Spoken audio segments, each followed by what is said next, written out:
Woe to you, O earth and sea, for the devil sends the beast with wrath, because he knows the time is short.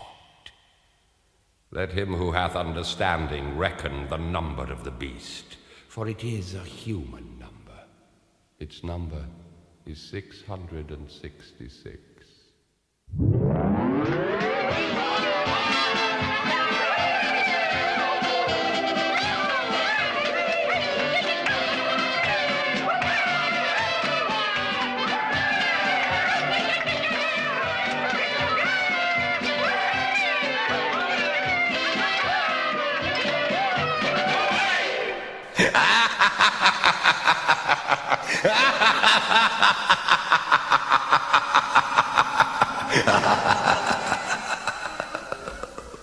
Hello YouTubers. This video isn't a response video per se, although it technically is, but it's more along the lines of an extension of another video, that being the Skeptic community's Fragmentation by The Voice of One. It gives a good breakdown of the history of our little corner on YouTube and inspires a question, how will it look in a few years? So for now, pause this video and watch his. The link is in the description below. I can wait.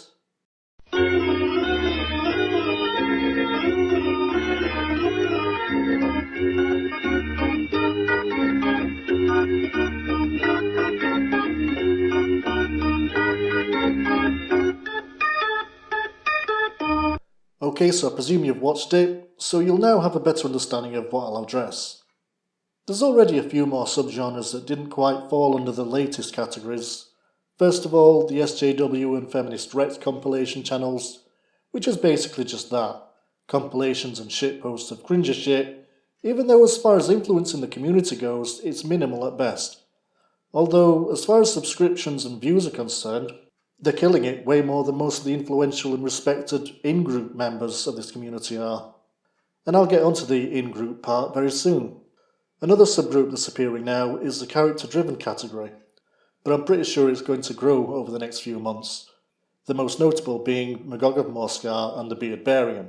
Instead of simply replying to and mocking feminist and SJW videos using reason, logic, data, and that mythical beast called common sense, they've created fictional characters so reply to social justice videos as these larger-than-life characters, so basically putting new life into an old format.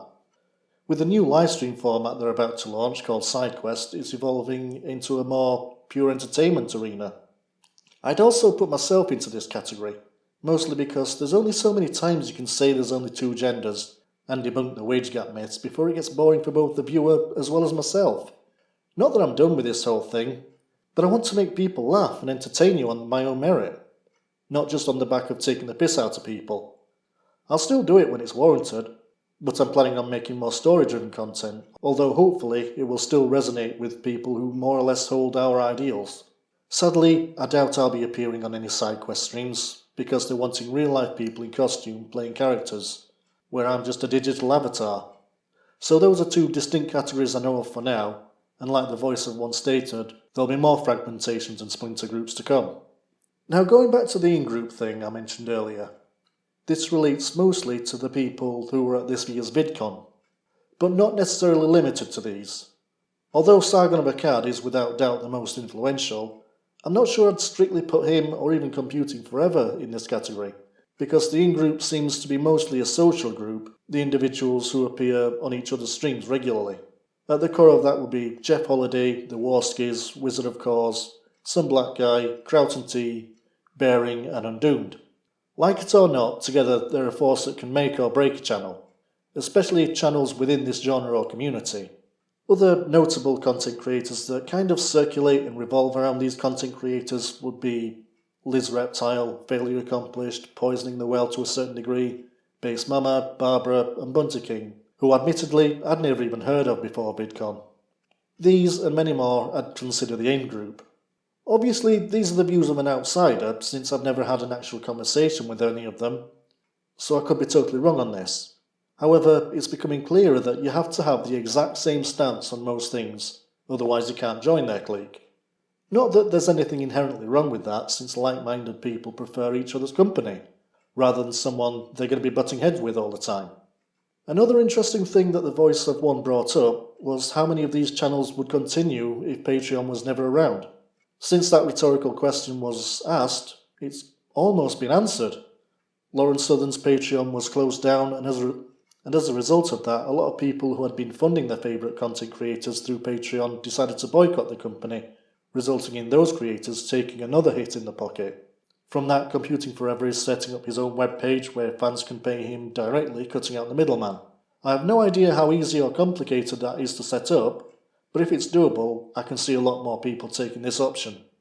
Although it doesn't really answer the Voice of One's core question, which is, how many of these content creators would stick around if eventually the money dried up for some reason or another? My guess would be at least half of them would quit within 3 to 6 months down the line. After about a year, I reckon there'd be something like 15 to 25% left, and some of those would have ventured into other topics or formats. Although I wouldn't want to say either way if that would be a good or bad thing. Let's be honest with ourselves here, the ratio between skeptic channels and the potential for daily views, the market is well beyond saturated. I think that in itself is a good thing, because it means more people are speaking out against the current SJW and feminist climate. And the more people taking up these issues, then it's harder to be ignored. On the other hand, it makes competition that much harder for smaller channels to get noticed in a great sea of skeptics. But even that's not really a bad thing, because fierce competition creates innovation, and if you can bring something new to the table, be it intellectually or entertaining, then your channel will grow. Shoutouts from bigger YouTubers and collaborations with them will only get you so far if you're just doing the same thing as everyone else. As for the renaming of this community, I've never really thought Skeptic to be a very good name for it in the first place, not since it all changed when Gamergate happened. It's hardly a word that inspires positivity for a start. The same with anti-feminist or anti-SJW. It basically means opposition, against something. It gives the impression that it's not going to provide a solution, just oppose certain views. Even though these views are mostly fucking dumb. So hopefully, as it naturally fractures, other more positive labels will be applied to these groups. So I think I've rambled on enough now, and I hope you can take something from this video. Please leave a comment below of your thoughts, whether you agree, disagree, or even if you think my avatar looks like a complete fag. And finally, a massive thank you to my subscribers for getting me this far. I could not have done it without you. So until next time, have a great day. Oh, and don't forget to subscribe to The Voice of One.